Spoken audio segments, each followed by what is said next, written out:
Hello friend, मैं आनंद राज। आप सबों के बीच देखिए, आज हम बहुत इंपॉर्टेंट टॉपिक ले आए हैं। देखिए, जो बीएड फर्स्ट ईयर में होंगे, देखिए जो एनसीएफ 2005 है, देखिए कौन कौन आपके कोर्स में पूछ सकता है। देखिए, आपका मेथड में तो पूछता ही पूछता है। मेथड के यूनिट 2 में कोई भी आपका मेथड हो, समझे, उसमें एनसीएफ के अनुसार पाठ्यक्रम पूछता है, समझे, उनके लिए इंपॉर्टेंट है। और आपके जो कोर्स 4 है आपका, उसका यूनिट 3 में एनसीएफ के बारे में पूछता है, समझे। और आपका कोर्स 6 में भी जेंडर स्कूल सोसाइटी में भी पूछ देता है, इसीलिए एनसीएफ को पढ़ ही के जाइएगा, समझे। एनसीएफ बहुत इंपॉर्टेंट हो जाता है, समझे। तो देखिए, तो आपको एनसीएफ बहुत इंपॉर्टेंट है, आपको मेथड में भी काम देगा, समझे। आपका जेंडर स्कूल एंड सोसाइटी में भी पूछ देता है कबो कबो। और आपका कोर्स 4 के लिए इंपॉर्टेंट है ही, समझे। कोर्स 4 जो आपका लैंग्वेज क्रॉस द करिकुलम है, इसीलिए इसको पढ़ ही के जाइएगा। देखिए, आपका लिखा हुआ है BEd first year VVI question. देखिए, कोर्स 4 है, इसीलिए हम मतलब कोर्स 4 में मतलब मेन रूप से पढ़ना है, इसीलिए यहाँ पर लिखे हुए कोर्स 4। ये मेथड में भी आपको काम देगा, आपको जेंडर स्कूल एंड सोसाइटी में भी काम देगा, समझे। क्वेश्चन आपका रहेगा कि राष्ट्रीय पटचर्या की रूपरेखा, या शॉर्ट में बोला जाता है एनसीएफ 2005, इंग्लिश में इसको बोलते हैं नेशनल करिकुलम फ्रेमवर्क, यानी एनसीएफ का फुल फॉर्म होता है नेशनल करिकुलम फ्रेमवर्क 2005, समझे, एनसीएफ 2005। देखिए, इसका प्रस्तावना देखिए, इसमें क्या क्या गया था। बच्चों को क्रिया आधारित काम करवाना चाहिए, गतिविधि आधारित, बच्चों को बहुभाषा, यही सब बताया गया था। मतलब वर्तमान पाठचर्या इसी के अनुरूप चल रहा है, समझे। देखिए, क्या लिखा है प्रस्तावना में। लिखा है राष्ट्रीय पटचर्या की रूपरेखा 2005 का उद्धरण। उद्धरण मतलब होता है, उद्धरण मतलब होता है कि मतलब शुरुआती, मतलब शुरुआत, या बोल सकते हैं कि अति कब से हुआ था। तो ये कह रहा है कि राष्ट्रीय पटचर्या की रूपरेखा 2005 की उद्धरण रविन्द्रनाथ टैगोर के निबंध सभ्यता और प्रगति से हुआ है। राष्ट्रीय पटचर्या की रूपरेखा 2005 शिक्षा के क्षेत्र में एक अभिनव होगा। यहाँ पर गलती लिखा गया है, यहाँ पर नौ कर लीजिएगा, यहाँ पर नौ होगा, अभी नौ राष्ट्रीय दस्तावेज है। यह रूपरेखा अंतर्राष्ट्रीय स्तर के शिक्षाविदों, वैज्ञानिकों एवं विशेषज्ञों द्वारा तैयार किया गया है। देखिए, जो आपका एनसीएफ है, ये क्या करता है कि शिक्षा के क्षेत्र में एक अभिनव क्या करता है, राष्ट्रीय दस्तावेज है। इसी के आधार पर मतलब आपका पाठ्यक्रम भी चलता है, समझे। तो वही करा है कि राष्ट्रीय पटचर्या की रूपरेखा 2005 शिक्षा के क्षेत्र में एक अभिनव राष्ट्रीय दस्तावेज है। यह रूपरेखा अंतर्राष्ट्रीय स्तर के शिक्षाविदों, वैज्ञानिकों एवं विशेषज्ञों, मतलब स्पेशलिस्ट, सब्जेक्ट स्पेशलिस्ट द्वारा तैयार किया गया है। फिर लिखा है कि आधुनिक, लिखा है, यहाँ देख लीजिए, राष्ट्रीय पटचर्या की रूपरेखा 2005 आधुनिक भारतीय शिक्षा पद्धति के संदर्भ में एक अभिनव एवं दूरगामी प्रयास है। यानी वो आधुनिक समय की जो आपका जो भारतीय शिक्षा पद्धति है, उसके संदर्भ में क्या है, आपका एनसीएफ क्या है, एक अभिनव, मतलब एक नया एवं दूरगामी क्या है, प्रयास है। एनसीएफ 2005 का उद्देश्य बालकों का सर्वांगीण विकास करना है, यानी बालकों को क्या करना, ऑल राउंड डेवलपमेंट करना, उसका बौद्धिक विकास, उसका शारीरिक विकास, उसका मानसिक विकास, उसका चारित्रिक विकास, उसका सामाजिक, यानी क्या कि एनसीएफ 2005 का उद्देश्य क्या है कि बालक का सर्वांगीण विकास करना है। इसके अंतर्गत पढ़ाई को स्कूल के बाहरी जीवन से जोड़ना, समझ आधारित पढ़ाई को बढ़ावा देना तथा कक्षा कक्ष को गतिविधि से जोड़ना है। एकदम याद रखिएगा कि एनसीएफ 2005 का उद्देश्य क्या है कि बालक का सर्वांगीण विकास करना, इसके अंतर्गत पढ़ाई को क्या करना है, स्कूल के बाहरी जीवन से जोड़ना है। यानी वास्तविक जीवन से बच्चा जो वास्तविक जीवन में जो चीज़ देखता है, जैसे मान लीजिए जिसको हम पढ़ाना है, मान लीजिए हमको ट्रेंगल पढ़ाना है या शंकु पढ़ाना है, या तो वो चीज़ का आप बाहरी जीवन से एग्जाम्पल दिए, समोसा के एग्जाम्पल दिए, ट्रेंगल पढ़ा रहे हैं, आप शंकु पढ़ा रहे हैं तो आप आइसक्रीम कोन का एग्जाम्पल दीजिए, समझे। तो बाहरी जीवन से जोड़ना है। समझ आधारित पढ़ाई को बढ़ावा, मतलब रटंत मतलब प्रणाली को हटा देना है। समझ आधारित पढ़ाई को बढ़ावा देना है तथा कक्षा कक्ष को गतिविधि से जोड़ना है, मतलब एक्टिविटी बेस्ड आपको मतलब पढ़ाई कराना है, मतलब कोई चीज़ को एक्टिविटी के द्वारा, जो प्रैक्टिकल जो होता है वो सब चीज़ के द्वारा आपको जोड़ना है। फिर लिखा है एनसीएफ 2005 बालकों के मूल्यांकन के लिए सतत एवं व्यापक मूल्यांकन पर बल देती है। देखिए, एनसीएफ में जो मूल्यांकन होता है ना, सतत मतलब रेगुलर, और व्यापक मतलब उसका सर्वांगी, मतलब पूरे क्षेत्र का, और मूल्यांकन मतलब आकलन करना। तो वही करा कि एनसीएफ 2005 में बालक के मूल्यांकन के लिए सतत एवं व्यापक मूल्यांकन पर बल देती है। एनसीएफ में कहा गया है कि शिक्षक बालक में नवीन सोच, तर्क करने की क्षमता, सृजनात्मक चिंतन एवं वैज्ञानिक अन्वेषण, मतलब खोज होता है, वैज्ञानिक अन्वेषक के गुण विकसित करे। यानी कहा गया एनसीएफ में, कहा एनसीएफ 2005, यहाँ लिख लीजिएगा कि एनसीएफ 2005 में कहा गया है कि शिक्षक बालक में नवीन सोच, तर्क करने की क्षमता, सृजनात्मकता, चिंतन एवं वैज्ञानिक अन्वेषक के गुण विकसित करे। अब देखते हैं, देखिए ई वाला आपको याद रखिएगा कि एनसीएफ 2005 के 5 आधारभूत सिद्धांत कौन है, पूछ देता है आपको, सीटेट में भी पूछ सकता है ऑब्जेक्टिव में कि कौन इसमें से नहीं सिद्धांत या कौन है, समझे। तो याद रखिए कि एनसीएफ 2005 के आधारभूत सिद्धांत कौन कौन है। देखिए लिखा है कि एनसीएफ 2005 के 5 आधारभूत सिद्धांत निम्न है। पहला है ज्ञान को स्कूल के बाहरी जीवन से जोड़ना है, समझे, याद रखिए ज्ञान को कहाँ से, आपको स्कूल के बाहरी जीवन से जोड़ना है। दूसरा है कि परीक्षा को अपेक्षाकृत अधिक लचीला बनाना है और कक्षा में गतिविधि से जोड़ना है, यानी कह रहा है कि परीक्षा को क्या करना है कि अपेक्षाकृत अधिक लचीला बनाना है, समझे, और टाइट एग्जाम नहीं लेना है, समझे। तो ये कह रहे हैं परीक्षा को अपेक्षाकृत अधिक लचीला बनाना है और कक्षा को गतिविधि से जोड़ना है। तीसरा आपका है कि प्रजातांत्रिक राज्य व्यवस्था के विकास छात्रों में करना है, यानी सबको एक समान नजर से देखना है, लोकतंत्र में जैसे होता है ना, तो ये कह रहा है कि प्रजातांत्रिक राज्य व्यवस्था के विकास छात्रों में करना है।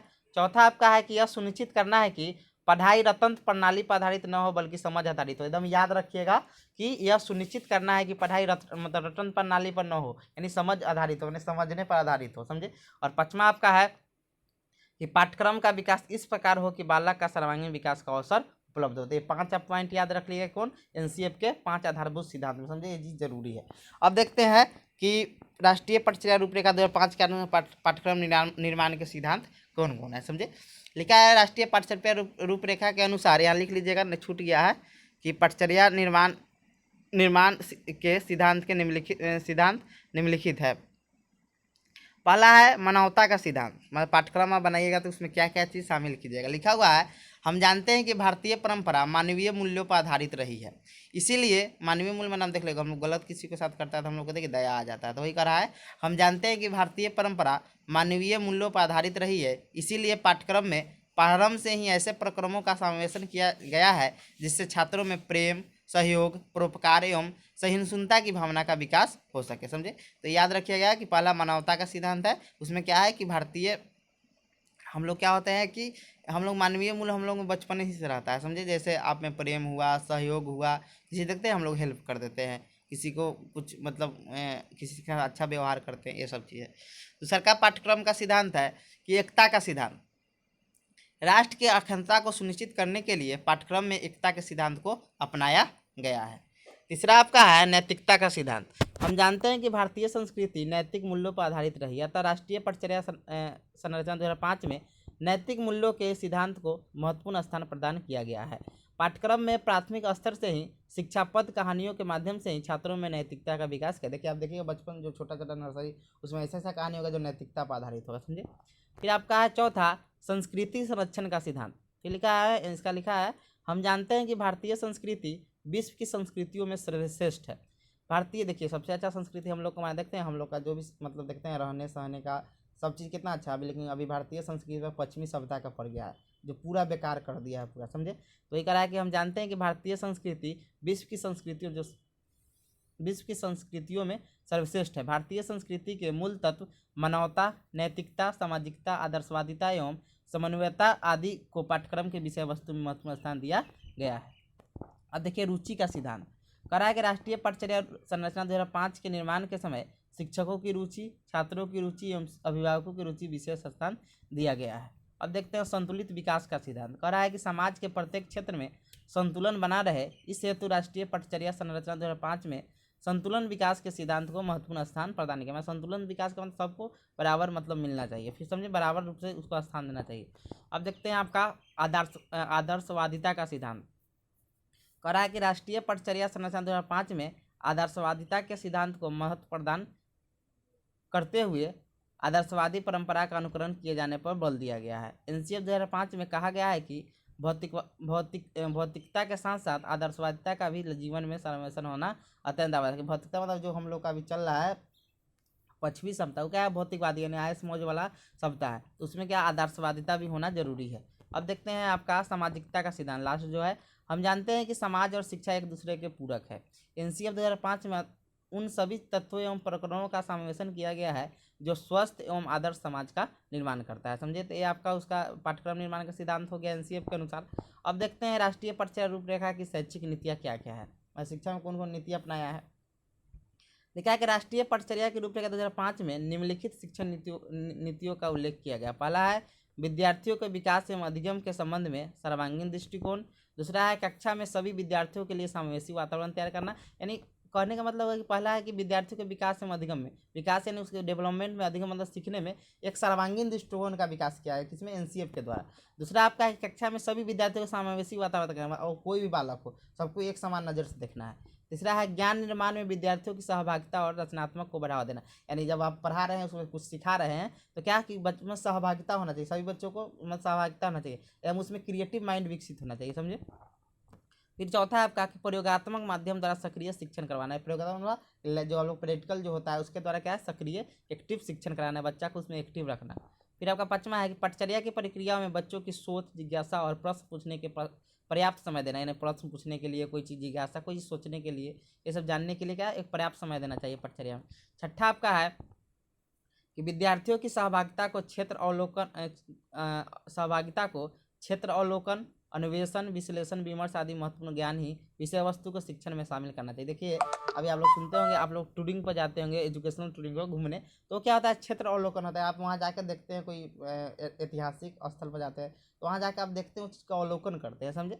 फिर अन्वेषण करते हैं, कुछ खोज करते हैं, विश्लेषण करते हैं, तो ये सब करने के महत्वपूर्ण ज्ञान की विषय वस्तु के शिक्षण में शामिल किया गया है। फिर आपका है सप्तम का स्थानीय ज्ञान एवं बच्चों के अनुभव को पाठ्य पुस्तक में शामिल करना है। स्थानीय ज्ञान जो जहाँ का लोकल लैंग्वेज, क्योंकि बच्चा लोकल लैंग्वेज जानता है तो वही करा है स्थानीय ज्ञान और बच्चों के अनुभव को पाठ्य पुस्तक में शुरू कर मतलब स्थान देना है। ये उसका एनसीएफ का क्या है शैक्षिक नीति है।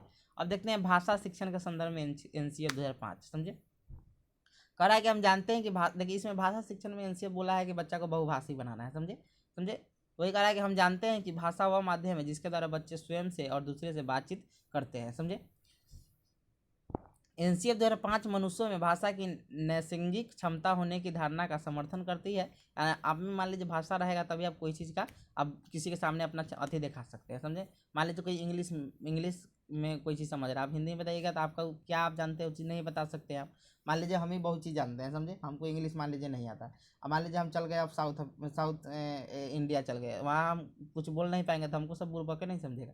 तो वही कह रहा है कि एनसीएफ 2005 मनुष्यों में भाषा की नैसर्गिक क्षमता होने की धारणा का समर्थन करती है। बच्चों अपनी भाषा या भाषाओं में वैचारिक संप्रेरण की योग्यता लेकर ही स्कूल जाते हैं। कुछ ना कुछ बात करने का होता है ना, ठेठ भाषा है जो भी भाषा है लेकर ही जाते हैं। इसीलिए एनसीएफ कहता है बच्चा को बहुभाषी बनाइए, समझे कि 2-3 भाषा का नॉलेज होना जरूरी है।